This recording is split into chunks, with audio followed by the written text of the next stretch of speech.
सुर्खियों पर। Tatanagar railway station पर सिविल डिफेंस द्वारा मॉक ड्रिल का किया गया आयोजन।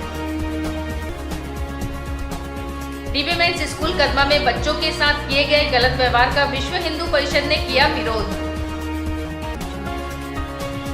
जिमरी गांव में पुनः शांति बहाल करने के लिए एसडीओ की अध्यक्षता में हुई शांति समिति की बैठक। सीएच एरिया में 10 मिनट के लिए ब्लैकआउट और एयर स्ट्राइक मॉक ड्रिल किया गया। वहीं दूसरी ओर टाटानगर रेलवे स्टेशन में भी मॉक ड्रिल किया गया।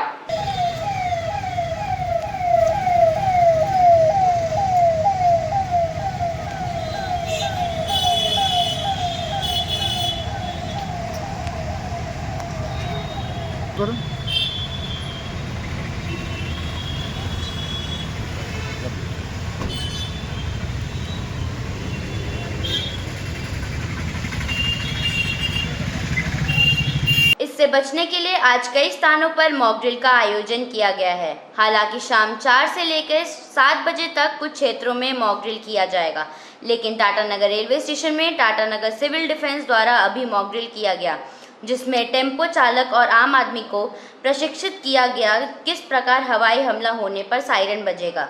यह सायरन 2 मिनट में 3 बार बजेगा और आप सुरक्षित स्थान पर नीचे लेट जाइए। कैसे अपना बचाव करना है, कोई घायल हो गया है तो उसे किस प्रकार रस्सी से, चादर द्वारा या कंबल द्वारा आप सुरक्षित स्थान तक पहुंचाइएगा और उसका इलाज करवाइएगा।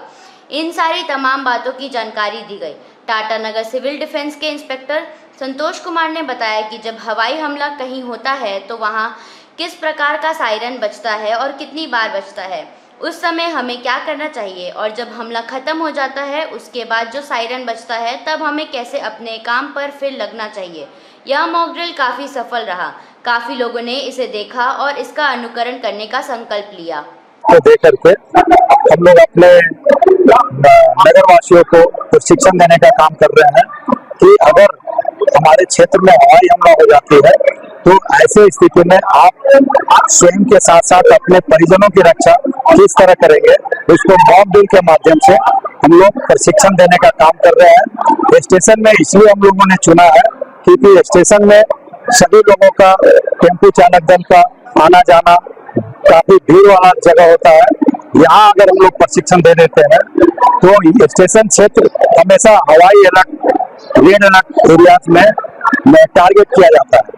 DB mains high school Kadma में हिंदू धर्म को लेकर गलत व्यवहार किया जा रहा है। बच्चों के हाथ में जो कलेवा बांधा रहता है, ऐसे 15 बच्चों के हाथ का कलेवा काटकर उसे डस्टबिन में फेंकवा दिया गया। इसका विश्व हिंदू परिषद ने जोरदार विरोध किया है। विश्व हिंदू परिषद के पदाधिकारी का कहना है कि हिंदू धर्म में कलेवा माता पिता और बड़ों के आशीर्वाद का प्रतीक माना जाता है, उससे क्या आपत्ति है। अगर वैसा आपके यहाँ रूल नहीं है तो फिर टीचर्स बिंदी और सिंदूर लगाकर कैसे आती हैं। पदाधिकारी ने बताया कि एक मुस्लिम टीचर रोज़ा के समय बच्चों को पानी पीने से मना कर रही थी। बच्चे की तबीयत खराब है, क्लासरूम में अगर पानी पी लिया तो क्या हुआ। अगर बच्चे की तबीयत खराब हो जाएगी या वह गिर जाएगा तो उसका जिम्मेवार कौन होगा। इस अवसर पर प्रबंधक बातचीत करते हुए पानी पीने लगे, तब कहा गया कि आप पानी क्यों पी रहे हैं, हम लोग तो पानी नहीं पी रहे।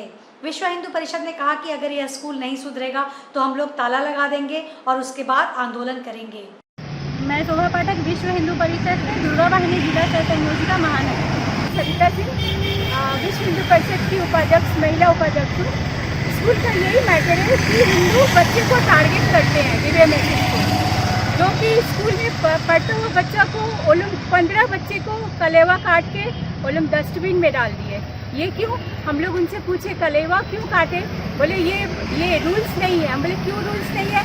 आप एक हिंदू टीचर को हम लोग दिखाएं कि इनका भी तो बिंदी है, सिंदूर है, हटाइए।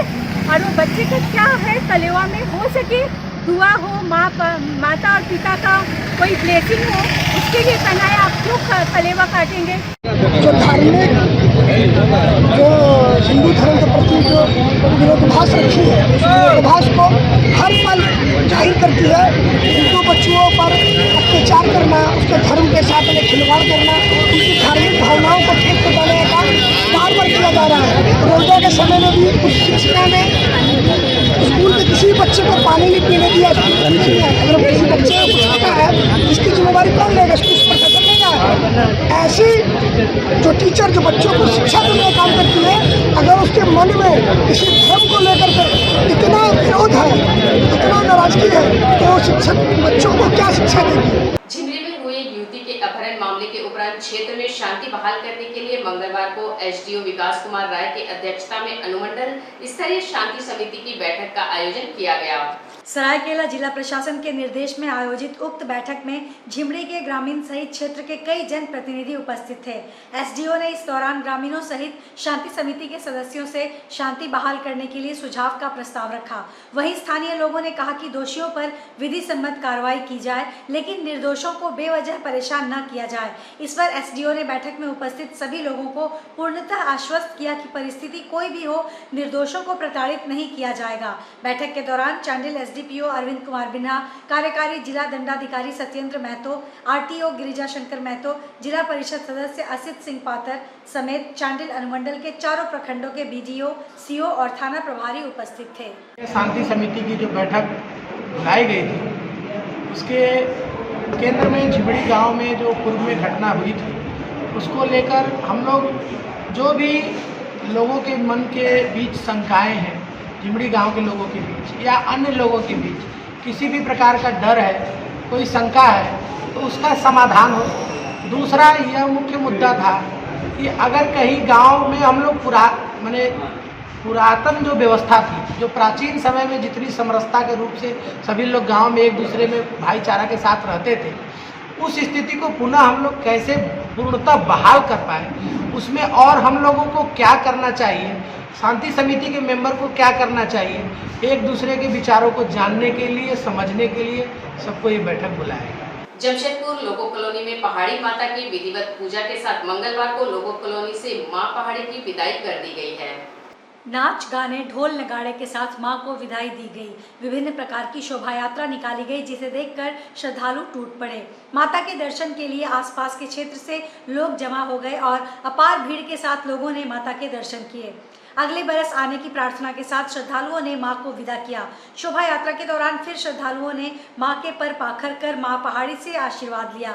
इस दौरान विभिन्न प्रकार की झांकी आकर्षण का केंद्र रही। इस दौरान जोर शोर से आतिशबाजी की गई। आतिशबाजी के लिए पर्वतीपुरम और उड़ीसा से युवाओं का दल आया था।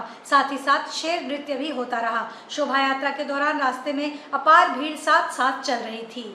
इसका समापन समारोह है, जिसमें बहुत सारा झांकियाँ के साथ डाला जाएगा। आतिशबाजियों का भी आज बहुत प्रस्तुत किया जाएगा। इसमें अब आतिशबाजियों का भी पूरा व्यवस्था किया गया है, जिसमें हजारों लोग आएंगे देखने के लिए। तो आप लोग देखेंगे कि कैसा हो रहा है। और कुमारी माँ को फिर हम लोग यहाँ से निकालेंगे, फिर माता रानी को उनके गुरपहाड़ी मंदिर में फिर पुनः स्थापित कर देंगे। हम लोग माता रानी का 8 बहन लोग बोलते हैं, तो 7 बहन लोग हैं। तो 7 बहन लोग 7 रूप में आती है। एक काली माँ और कुछ है नौकालम्मा बोलते हैं और शीतला माँ ऐसे बोलते हैं, वो सब रूप में बन के आई है। बुधवार को गुरुजी शिबू सोरेन के भांजा झारखंड आंदोलनकारी सह जन संघर्ष मुक्ति वाहिनी के संयोजक कपूर बागी के अंतिम यात्रा में शामिल होकर मुख्यमंत्री हेमंत सोरेन ने श्रद्धांजलि अर्पित की। इस दौरान सीएम सोरेन काफी देर तक उनके घर में रुके और परिजनों को ढांढस बंधाया। अंतिम यात्रा में शामिल होने के लिए सीएम हवाई मार्ग से दोपहर 2:30 बजे चाकुलिया पहुंचे, जहां उन्होंने पार्थिव शरीर का दर्शन कर श्रद्धांजलि अर्पित करते हुए नमन किया। उसके बाद ग्रामीणों संग अपने बड़े भाई कपूर बागी की अंतिम यात्रा में शामिल होकर शमशान तक गए और परंपरा का निर्वहन करते हुए नम आंखों से अंतिम विदाई दी। वहीं ईचागढ़ विधायक सविता महतो समेत क्षेत्र के कई गणमान्य लोग श्रद्धांजलि अर्पित करने के लिए चाकुलिया पहुंचे। चांडिल प्रखंड के चाकुलिया निवासी कपूर बागी का मंगलवार शाम करीब 6 बजे लंबी बीमारी के बाद असामयिक निधन हो गया। निधन की खबर सुनते ही चांडिल सहित पूरे ईचागढ़ विधानसभा क्षेत्र में शोक की लहर दौड़ पड़ी। ज्ञात हो कि काफी लंबे समय से कपूर बागी गुर्दे और रक्तचाप की बीमारी से ग्रसित थे। बीते कई दिनों से जमशेदपुर स्थित टाटा मुख्य अस्पताल में वे इलाजरत थे। पोटका के खपड़साई गांव में सड़क निर्माण कार्य में बाधा डालने वाले के खिलाफ ग्रामीण पोटका थाना पहुंचे।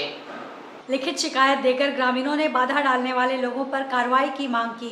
वहीं ग्रामीणों ने कहा कि जयपाल सिंह समेत कुछ अन्य लोगों के द्वारा सड़क निर्माण कार्य में बेवजह बाधा डाला जा रहा है और गांव में अशांति फैलाने की कोशिश की जा रही है, जिसको लेकर हम सब ग्रामीण आज पोटका थाना में पहुंचे और लिखित शिकायत किए हैं। रोड जो बन रहा है ना साइज पॉइंट गेट से मतलब पहाड़ू चौक तक, तो ये मतलब आधा बना हुआ है और आधा बनने में मतलब विवाद कर रहा है कि नहीं ये मेरा जगह है। लोग चाहते हैं कि रोड पूरा बने, क्योंकि बरसात के टाइम में हम लोगों को बहुत दिक्कत होता है आने जाने में। हम लोग बच्चा स्कूल जाता, अभी भी दिक्कत है, आदमी बाइक से गिर जाता है, तो वही दिक्कत है कि हम लोग चाहते हैं कि रोड बने। पब्लिक भी वही मतलब 10-12 गाँव वही से मतलब चलता है वही रोड से, तो रोड तो अभी से नहीं है ना, बहुत पहले से है।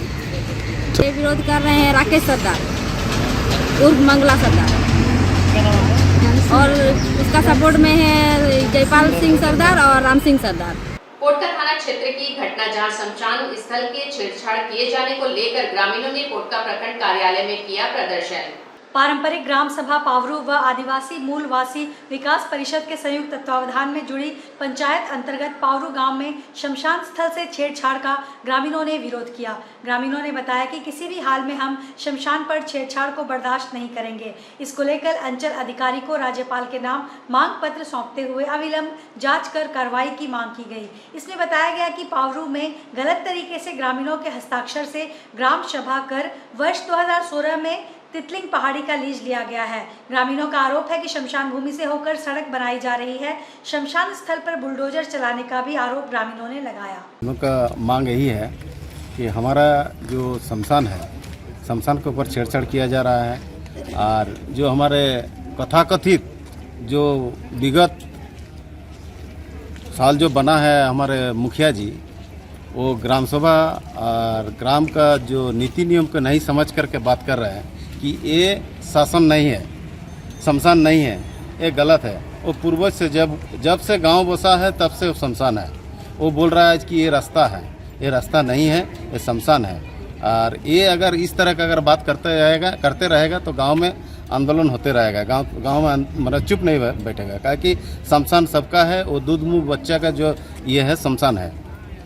Active forever any time fitness और डेकैथलॉन के सहयोग से समर रन का आयोजन किया जा रहा है। यह रन मदर्स डे के अवसर पर 11 मई को सुबह 5 बजे से आयोजित किया जा रहा है, ताकि हमारी धरती माँ और उसके द्वारा हमारे लिए किए गए हर काम को याद किया जा सके, साथ ही हम प्रकृति माँ से जुड़ सकें। यह रन 2 श्रेणियों में आयोजित किया जाएगा, जिसमें 5 स्थानों पर 2 किलोमीटर की दूरी पर आवश्यक चेक पॉइंट होंगे। हाँ, मैं सुशांत को एक्टिव फॉरएवर से, और ये मेरा टीम है। तो हम लोग 11th में समर रन करने जा रहे हैं, और इसमें 2 कैटेगरी है, 5 किलोमीटर और 10 किलोमीटर्स। और ये हम लोग शुरुआत हो रहा है डेकैथलॉन स्टोर से, और ये प्रोग्राम हम लोग वहीं से स्टार्ट करेंगे और वहीं पे फिनिश करेंगे। तो जितने भी पार्टिसिपेंट्स हैं उनको हम लोग T-shirt, medals, certificate and refreshment का भी आयोजन किया गया है। आज के इस बुलेटिन में बस इतना ही। हम फिर हाजिर होंगे कुछ और नई खबरों के साथ। तब तक के लिए एसएसएन न्यूज की पूरी टीम की ओर से मुझे दीजिए इजाजत। नमस्कार।